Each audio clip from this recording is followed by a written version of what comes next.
ഇന്ന് പറയാൻ പോകുന്ന കഥയുടെ പേരാണ് സിംഹവും കൊതുകുകളും.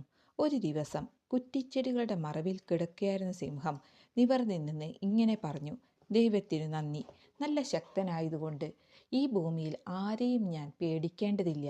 ഞാൻ ഈ നശിച്ച കൊതുകുകളെ പോലെയല്ല, ഇവർക്ക് എല്ലാവരെയും പേടിയാണ്. കാരണം ആർക്ക് വേണമെങ്കിലും ഇവരെ ഒറ്റയടിക്ക് കൊല്ലാം. കൊതുകുകൾ അത് കേട്ടു. അവരെക്കുറിച്ച് അത്ര മോശമായി സിംഹം സംസാരിച്ചതിൽ അവർക്ക് ദേഷ്യം തോന്നി. നീ ശക്തനായതുകൊണ്ട് ആർക്കും നിന്നെ തോൽപ്പിക്കാൻ ആവില്ല എന്നു വിചാരിക്കേണ്ട സിംഹമേ, ഒരു കൊതുക് പറഞ്ഞു.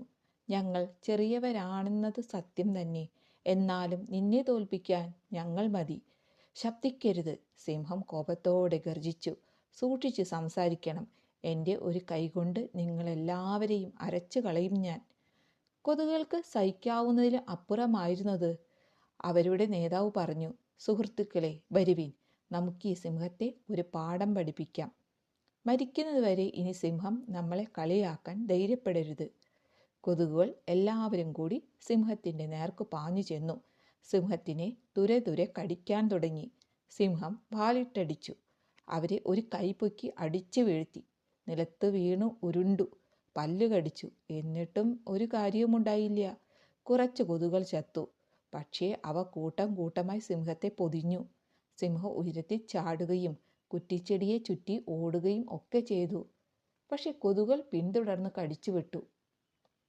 അവസാനം അവരെ എതിർത്ത് ജയിക്കാൻ കഴിവില്ലെന്ന് മനസ്സിലാക്കിയ സിംഹം അവരോട് കേണപേക്ഷിച്ചു: ദയവ് ചെയ്ത് നിർത്തൂ, എന്നെ വെറുതെ വിടൂ. ഞാൻ നിങ്ങളെ കളിയാക്കിയതല്ല, സത്യമായുമല്ല. ദൈവത്തെ വിചാരിച്ച് എന്നോട് ദയവ് കാട്ടൂ.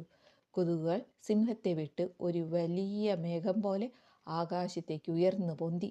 പറന്നു പോകുന്നതിന് മുമ്പ് അവർ ഇത്രയും പറഞ്ഞു: സിംഹമേ, ഇനി നീ നിന്റെ ശക്തിയെക്കുറിച്ചോ ബുദ്ധിയെക്കുറിച്ചോ ഒരിക്കലും പൊങ്ങച്ചം പറഞ്ഞേക്കരുത്. കഥ ഇഷ്ടമായെങ്കിൽ ചാനൽ